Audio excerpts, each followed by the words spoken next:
depende de un relato occidental que es el liberalismo, y ustedes dependen de un relato occidental que es el marxismo.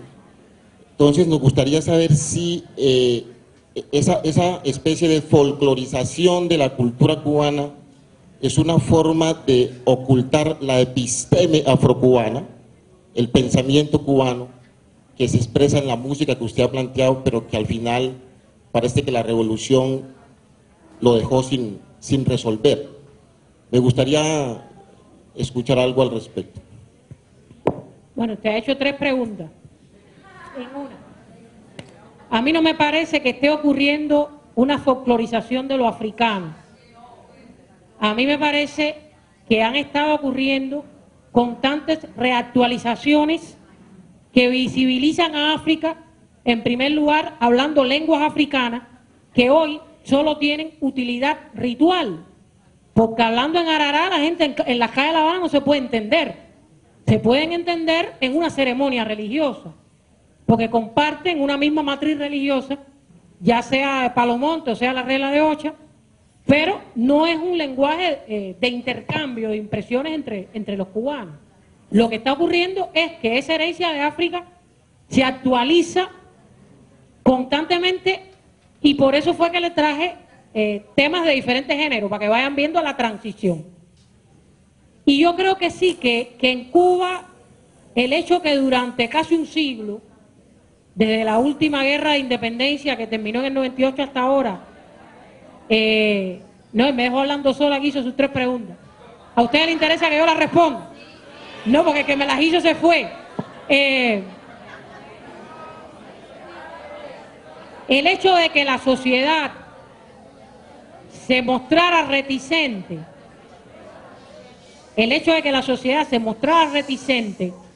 a manifestaciones de denuncia, de prejuicio y discriminación, hizo que la gente centrara su discurso, vuelvo a lo mismo, no en el color de la piel, sino en el origen cultural.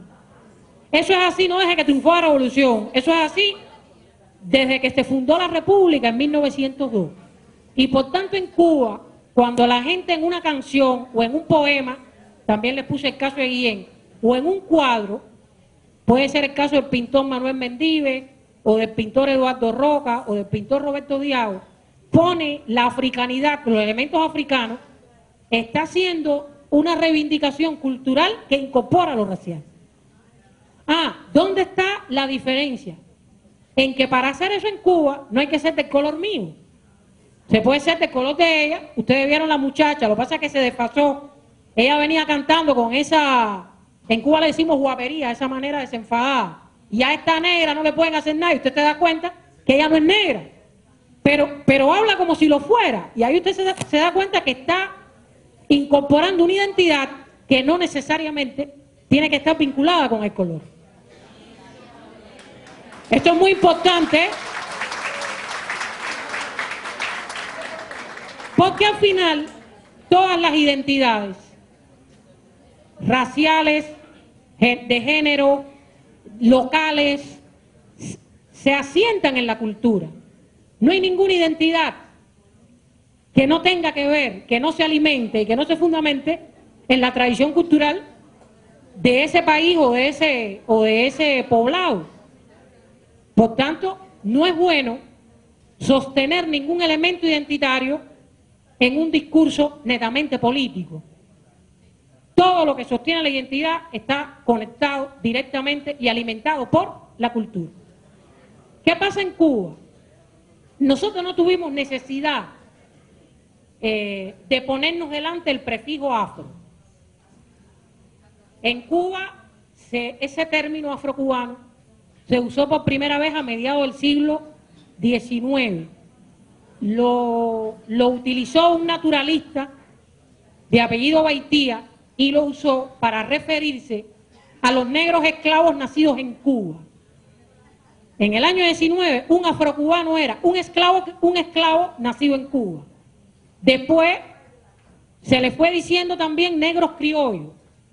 Y por tanto, afrocubano, que empezó siendo un sustantivo, los afrocubanos, las afrocubanas, terminó siendo un adjetivo. La religión afrocubana, la comida afrocubana, la música afrocubana. Empezó a utilizarse para calificar y para referir que tenía una herencia proveniente de África. Ocurrió diferente, por ejemplo, en los Estados Unidos, a partir del año 55, cuando todo aquello de Rosa Parks, que no se quiso levantar del asiento del tranvía que no le tocaba porque ella era demasiado negra para sentarse adelante y tenía que sentarse atrás. El movimiento de los derechos civiles de los Estados Unidos empezó en esa época. Y para ellos sí fue importante ponerse el prefijo, porque en Estados Unidos, a diferencia de nuestros países, basta con tener un bisabuelo negro para no ser blanco. Y por tanto, los no blancos de ese país decidieron, para reivindicar su condición, llamarse afroamericanos. Ahí empezó, el prefijo estuvo inactivo como sustantivo durante casi 100 años. Más adelante vienen todos los preparativos de la conferencia de Durban, se da la conferencia de Santiago de Chile. Hay una frase famosa de Romero Rodríguez que dice: entramos a Santiago de Chile como negros americanos y salimos como afrodescendientes americanos. Porque afrocolombiano, afro-uruguayo, afro-venezolano es sobre todo una denominación política. Se hace para asumir una herencia y para reclamar derechos a partir de ella. Es un término fundamentalmente político. ¿Por qué digo que es fundamentalmente político? En Cuba hay una investigación muy reciente que hicieron unos doctores de un centro de genética médica. Es una cosa un poco complicada, no la puedo explicar aquí, pero ellos tienen forma de, a partir del análisis de una muestra de sangre de un individuo, determinar el origen de sus ancestros. Entonces, los libros nuestros de historia de Cuba dicen, como puede ser que digan, bueno, no, los de aquí no dicen eso, pero a lo mejor sí los de Puerto Rico, que los indígenas, que los aborígenes que se encontraban los conquistadores, fueron exterminados en el siglo XVI.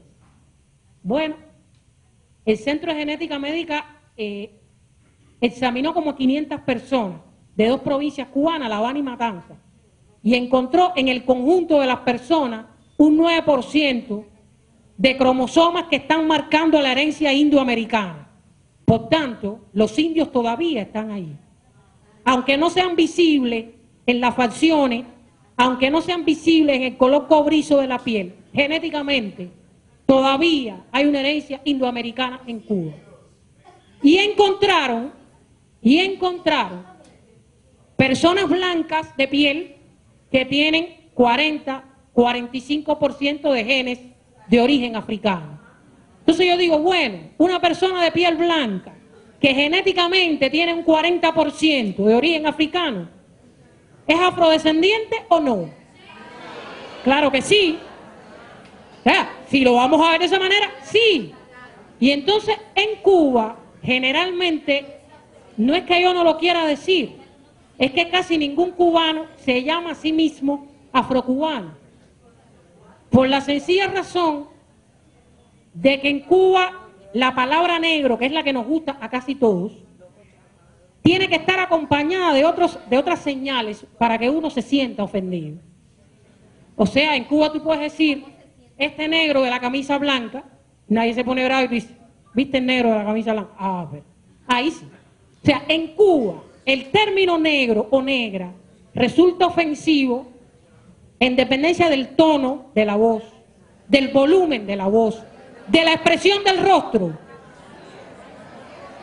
Y por tanto, nosotros no hemos sentido la necesidad de llamarnos afrocubanos. Nosotros somos cubanos y los hay que somos negros, que son mulatos y que son blancos. A partir de lo que parecen, no de lo que son. La investigadora cubana en el 10º Congreso del Lenguaje en el municipio de Tumaco. El balance sobre esa conferencia y de cerca de 400 personas en este auditorio. Bueno, yo lo primero que debo confesar que no recuerdo haber tenido nunca un auditorio tan grande y tan atento. Y me gustó mucho venir aquí a hablar de estos temas porque me doy cuenta que Tumaco y las comunidades cubanas compartimos una historia social y cultural, unos antecedentes históricos parecidos.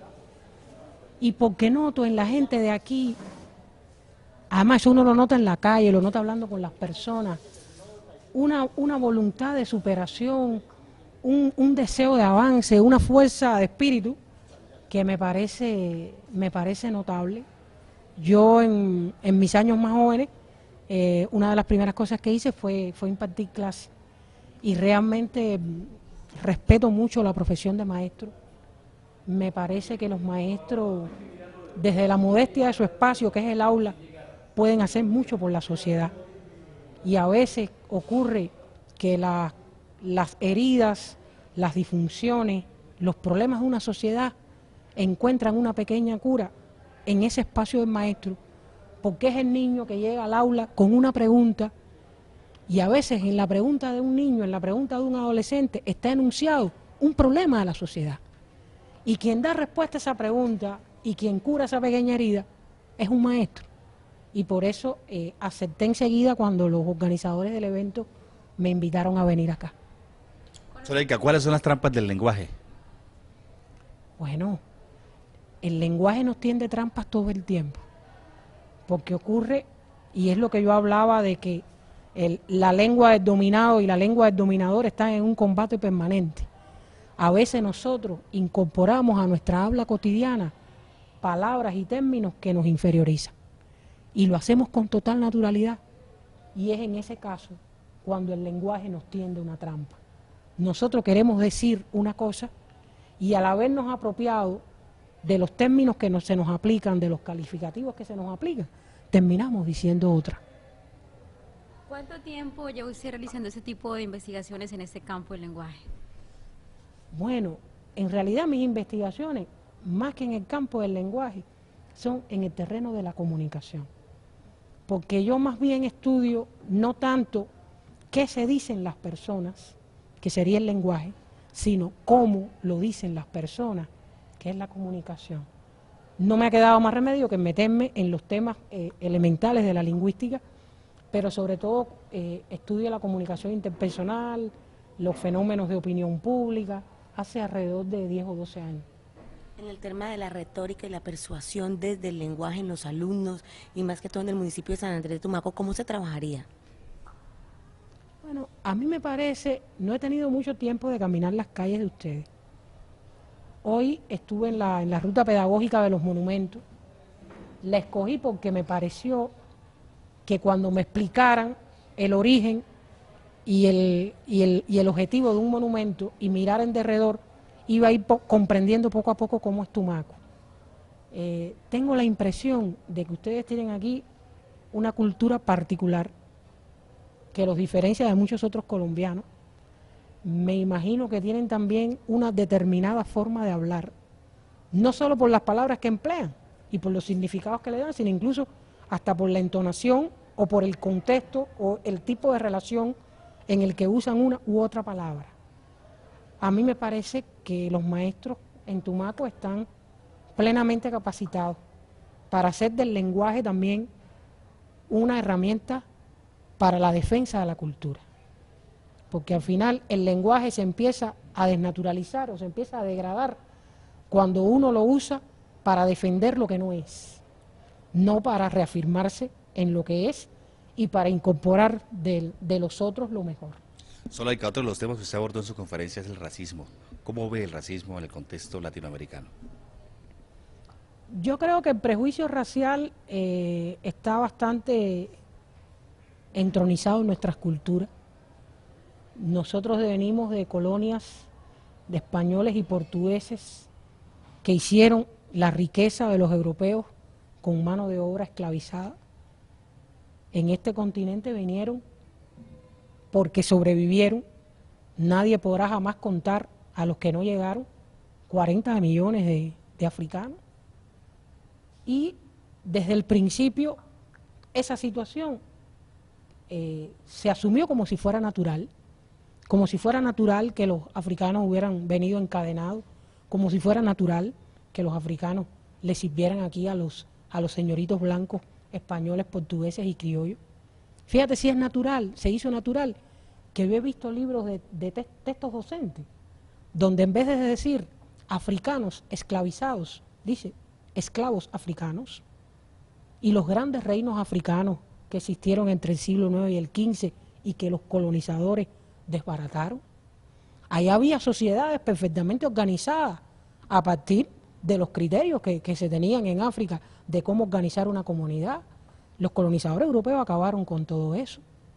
Y entonces, desde entonces, se hizo normal que lo negro es inferior, que lo negro es feo, que lo negro es esclavo. Y eso está inserto, forma parte de la cultura de nuestros pueblos. Yo no digo que no se pueda resolver. Yo lo que digo que lo primero que hay que reconocer del racismo es que no es un problema de colores, es un problema de culturas. Es un problema de formas de pensar. Es un problema de cómo vemos al otro humano que tenemos al lado. Si el problema solo fuera el color de la piel ya lo hubiéramos resuelto, pues sería una cuestión superficial. O sea, las representaciones sociales que discriminan a las personas más oscuras están instaladas en el cerebro y en el corazón. Por eso está difícil desalojarlas de ahí. Y es después que vayamos poco a poco liberando nuestros pueblos de las otras cadenas, es una de las cadenas que también nos tenemos que quitar. Pensar que fulano es más bello que mengano porque es más claro, o que esta joven es más refinada que la otra porque es más clara. Y nosotros hablamos de esa manera en nuestra cotidianidad. Es como una especie de grillete mental que también nos tenemos que quitar. Desde el tema del trabajo de la interpersonalidad, ¿los profesores pueden trabajar el tema del lenguaje con los alumnos? Yo creo que sí. Para mí una clase es una larga y amena conversación. Una clase que no sea una larga y amena conversación no le transmite a los alumnos ni conocimientos ni valores.